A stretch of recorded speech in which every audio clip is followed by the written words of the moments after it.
Good morning. Yeah, this is just a small portion of this crowd. Let me zoom back, and I got to show you what it looks like.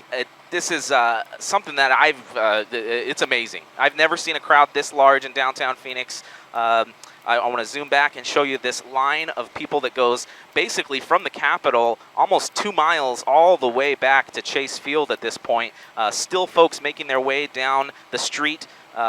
Just a huge group of folks. I'm not sure what the estimates are, but I would imagine that they are going to fill that Capitol Plaza. That's what it looks like right now from the Arizona's Family News Chopper. Amazing. Oh, you know that. It's going to be a packed house at the Capitol. Jerry, will you focus in from your camera? I'm sure he'll be easy to spot. He's wearing a hat. Cameron Riddle. He has been walking with the teachers. Hey there, Cameron. We are following you as you are checking in with this Red for Ed movement. Yes, we are making our way across the Central Avenue Bridge, and I don't know how big this crowd is. I heard Jerry say it's over to the Capitol at this point, but every time Gibby and I think that we are at the end of the line, they just keep on coming. Fully energized, fully in their red, this massive sea of red. I wish that I could get on my phone right now and take a look at our live pictures because this is incredible, but the phones don't work down here because there have to be tens of thousands of teachers who are marching right now with their Red for Ed, their signs. This one says, what's your sign say? I love teaching, I love students, support me the way I support your children. Where are you from?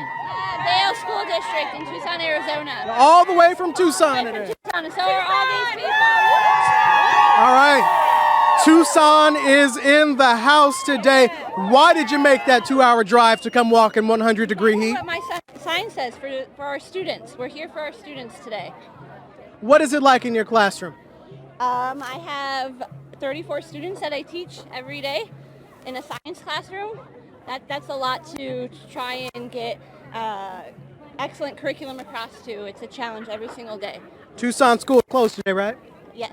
All right. So how do things work on the employee end for the school district? Have they supported you guys, or is everyone called out sick today? What's going on in Tucson? We originally called in sick, but they closed all of our schools. We'll get those days back. There's mixed emotions in our school district, but my school in particular, we have the support, and that's why you see everybody here today. Now, I talked to Diane Douglas earlier this morning, Superintendent of Public Instruction, and she says if a parent makes a complaint that their kids were inconvenienced or what have you because you were out here today, she will follow through with finding some kind of punishment. Are you threatened by that? No. Why not?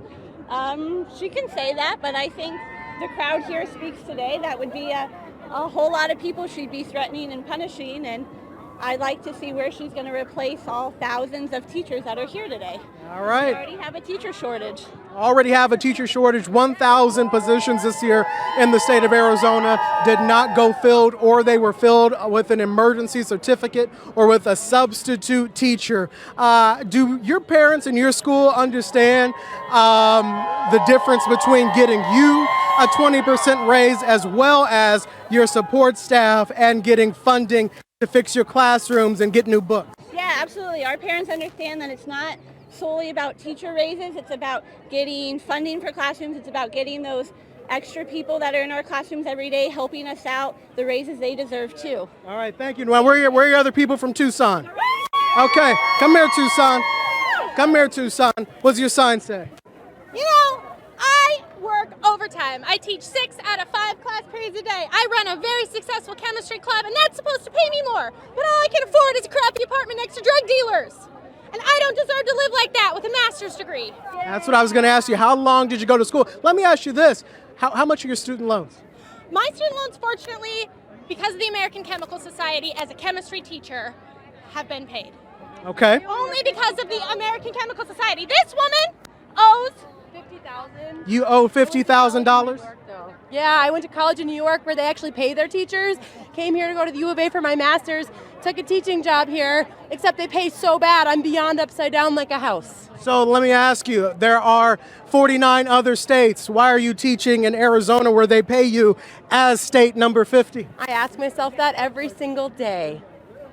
That's a great question. What We're do you- always looking for something better. But also, From Montana to teach in Vail because I love Vail and I love our district. And I assume that you love your students. That's why you're walking. I love my students. That is why we're doing this today, is to get more funding so they can get a better education and compete with nationally and globally. Ladies from Tucson, thank you very much for talking to us. We appreciate it. Keep up the walk. We are now walking. Now all of a sudden I'm walking backwards.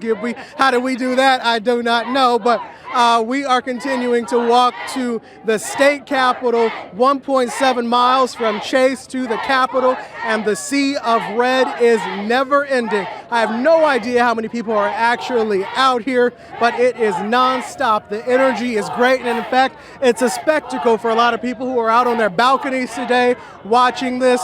We've seen a lot of we're in the flight path for Sky Harbor, so just imagine what it looks like on those planes that are coming through, and you see this 2-mile long stretch of absolute red. It is incredible. It is nonstop. It is hot. But this is what is happening in the state of education for the state of Arizona. Teachers begging for more money for not only them, but for in their classroom. A nonstop thing because Arizona's future is in these classrooms.